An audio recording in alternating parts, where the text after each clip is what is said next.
Beginning in the 1970s as a mail-order catalog, the Surfcaster has long been known as the source for hard-to-find surf fishing gear, and I've been personally shopping with them since the 1980s. They offer honest advice and the best recommendations regardless of your experience level, and will tailor their suggestions to what you actually need. As you would expect from a business that's been serving the surfcasting community for 50 years, their prices are competitive and delivery is always quick and secure. They want you to have the best possible experience in the surf and have the knowledge and inventory to put the right gear in your hands to make that happen. So check out the Surfcaster at www.thesurfcaster.com, and if you're in the area, stop into their brand new brick and mortar store in Shelton, Connecticut. So we are putting out this extra episode this week specifically because we just finished, and when I say just finished, I mean like moments ago, finished recording the 4 Boulder Field plugs episode 37. Mm-hmm.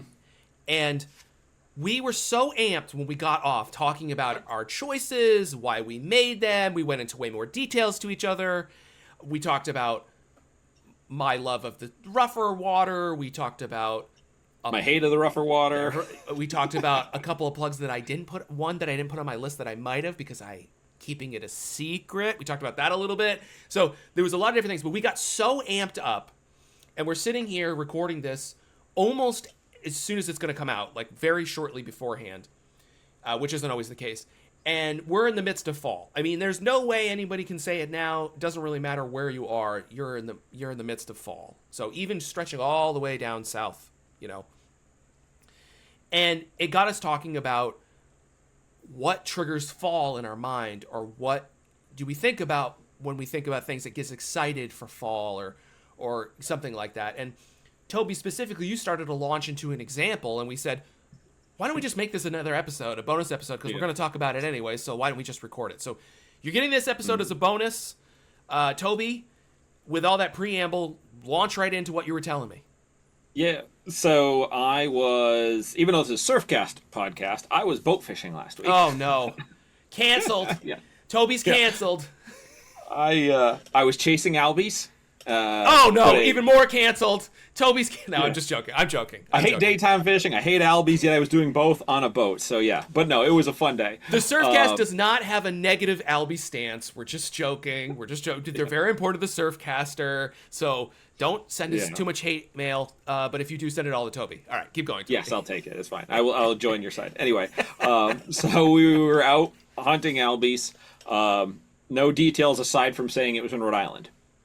And at one point, we saw fish, birds, fish blasting underneath, motored over like you do when you're chasing albies to see. Now, we're roughly a mile offshore, or maybe even a little more, and there was bonito chasing mullet. Nice. I mean, mullet blasting out of the water. Envision those videos you've all seen of tarpon in the south chasing the mullet, and they're leaping over each other, and then there's bonita coming out behind it. And I hooked up on one pretty quick, and I was like, this is awesome. And immediately my mind said, I need to get in the surf. There's mullet. This is fall. It wasn't the bonita or the fact that, I mean, we were in almost as far as not being a surf scenario as you could possibly be. And in that moment, my brain, my heart, everything jumped to the surf. And I mean, when I released that fish, I started checking my watch for tides to see when things were going to line up right for my spots, which spot is going to now be the best scenario to possibly have some mullet dumping out. Because, you know, you and I have talked, we love when mullet's around, but it's like one of the most unpredictable fall baits. Like, it's going to be there somewhere, but are you going to see it? Might you intercept it? Might you completely miss it? Is it a good run? Is it a bad run? Like, we've got those spots we know that, for the most part, if there's going to be a mullet run, they're going to move through these spots. They're going to move past this location. They're going to dump out of this, what have you. So I started thinking, I got excited. I mean, I came home. I told Aiden about it. I was like, you know, he's, what'd you catch? I was like, but dude, mullet. They were like we've seen in the surf. He loves it too. I mean, he gets excited. We were on the beach a week or two ago during the day, and he was asking me specifically, Dad, when are the mullet going to be at that spot right there? Because I love fishing that in the fall. I mean, I've already, there's a positive influence I've had on. Yeah, that's cool. That gives me a little bit of a goosebump. That's cool. Yeah, but that's it's cool. like I've got that same thought. The fall, again, we're in the middle of September here. We know it's the fall run. There should be some level of urgency to my step. I should not be passing on any nights because, unfortunately, I can see the end of this season closer than I can see the beginning of it. But there's things like this, having those experiences that get me triggered to be excited, to be thinking. I mean, the number of times just today before we recorded that I checked wind and double-checked tides and thought what this could be, purely based on the fact that I saw those mullet yesterday, and they weren't in the surf. They were in 50 feet of water, over a mile offshore. Like, that's not a surf scenario. But it made me want to be in the surf. Yeah. So mullet do that to me as well. If I see them, my heart rate spikes, and I'm like, because it is so inconsistent. But when it's good for us, when they're there, it can be so good for us. Versus like I think in like New Jersey and stuff, it's a lot more consistent, right? Like they kind of get the mullet run in the same way as some other states, even further south, get a mullet run. Yeah. For us, it can be and it just, my heart rate just goes through the roof. And I think it's led to some of the best bites I've ever had. So, absolutely, for me, it's some of the most memorable. Yes. Not the biggest fish. Sure. They're not, for me personally, they're not ones where, like, if I listed my top 10 bites of big fish, I don't think mullet related anything would be even touch the list. It wouldn't even be like sniffing at it. But I can envision multiple scenarios right now running through my head where mullet were there. That it was at night. Some of my daytime trips, when I used to do more daytime, they were there. Walking to spots as the sun is setting and there's mullet. Like, there's just something in my brain. It's like, they're not always there, but it's like those pieces, it's like warm apple pie and a little bit of vanilla ice cream on it. They just go so well together. Like, that's the fall surf and the mullet and the striped bass for me. Yeah, totally. I could not agree more. In fact, so much so that, when you were talking about this, I'm like, oh, you kind of stole my idea, because if we're talking about something that you grabbed the word that we were using earlier when I was talking urgency, the thing that kind of gives you an urgency and makes you think like a little bit like, uh-oh, what have I been doing and what am I going to do tonight? It's the thing that, for me, you're talking about it. I took, you don't know when we're recording this, people, but I took last night off, and I had fished a few nights before, and then I was like, I'm probably going to take tonight off. And then Toby's telling me he sees mullet, and I'm like, I got, where's my phone? Where's the tides? I got to check. And like, it's not even close to where I would fish. It's miles offshore. Like, that is exactly how I feel about mullet too. But we were discussing back and forth, what other things have the same effect on me. And mine, I think, I'm even further from the surf, and it's maybe even more subtle, but it gives me such a sense of urgency.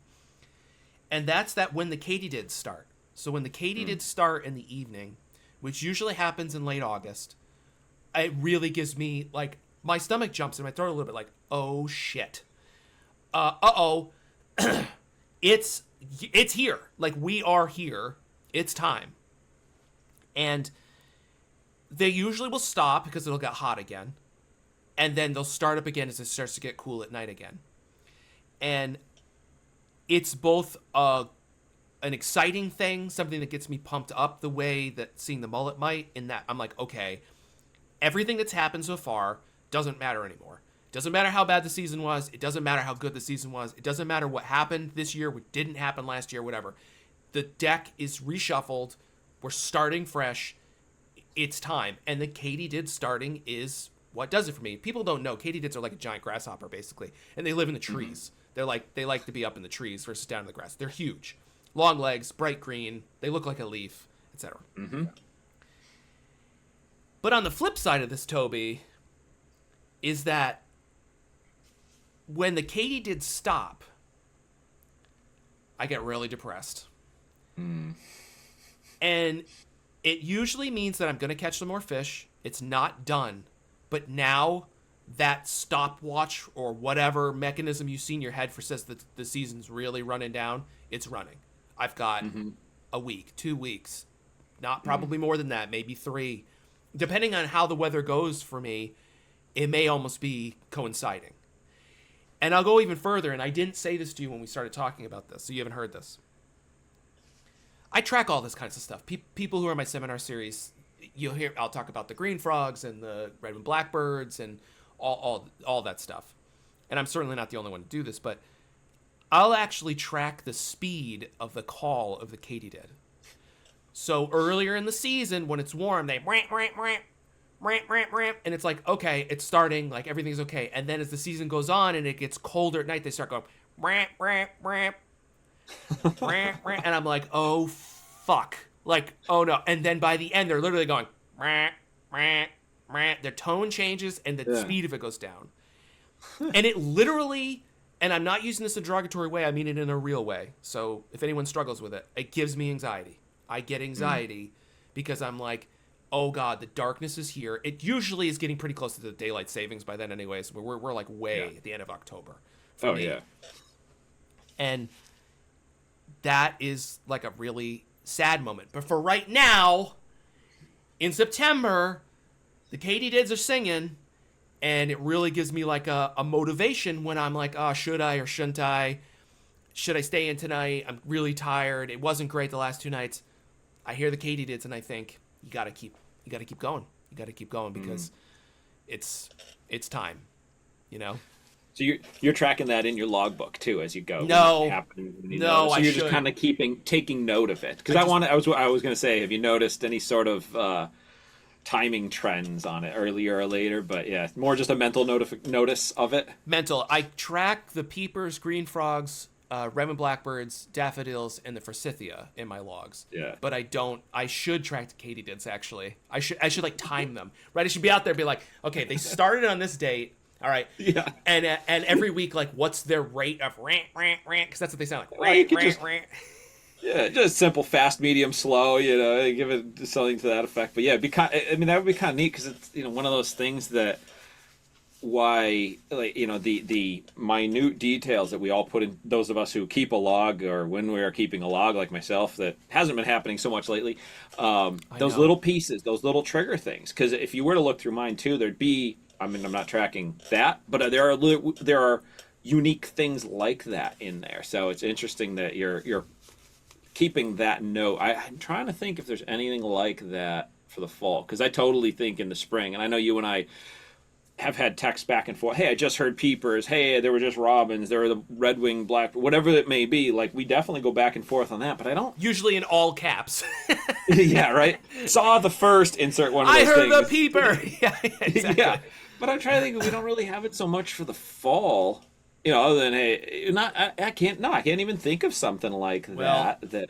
I wish I could swing the camera around too, because there's another thing that gives me like an urgency, and that's that the burning bush has started turning red. The burning bush that we have in the backyard, because it's irrespective of temperature and stuff. I think it's more responding to sun angle probably. Yeah. And so that is real. So like the katydids are really temperature dependent in terms of when they start, their rate and all that stuff. But the burning bush, which is right out over my shoulder here, has a lot of red in it. And I don't like that at all. But I think you're listening to this, listeners, and maybe something else you should take away from this, which is what I'm getting actually when I'm listening to Toby and I talk and sort of thinking while I'm talking. This is all again about paying attention. This is all again about being connected. And if your windows are rolled up and your headphones are in and your eyes are glued to your camera or to your phone, this is all, metaphorical, of course, then you're not going to catch these cues. You're not going to be as good a fisherman, period. If you're not plugged in to the changes and the patterns, you're not going to catch as many fish. And maybe you're not paying attention to the katydids and the burning bush, and you're not out in a boat and you not have that opportunity, but you should be paying attention to factors like this that connect with what you're doing so that it tells you when to go and when not to go, because there's things that tell me not to go too. That usually doesn't stop me though. Yeah. Those are a lot easier to ignore. Yeah, exactly. Certainly so. Yeah. So that's one of my things I wanted to say, and I've never shared the katydid thing before ever. Not in an article, not in a seminar, never. This is the first time I've ever shared that. So you haven't even heard that before, Toby, I don't think. No, that was when you said it. That was news to me. So, I'd like to know what the listeners, what the viewers have. You know, is there that fall run trigger of urgency? Has it already come? Have you avoided it? Is it there? Is it present? Are you looking? What might it be? So I'd love to hear from you guys, whether you drop a comment on YouTube or drop us a message through social media, whatever. But you'll be following along anyway on the Surfcast Podcast and all those outlets. So let's see what you got, what gets you triggered for the fall.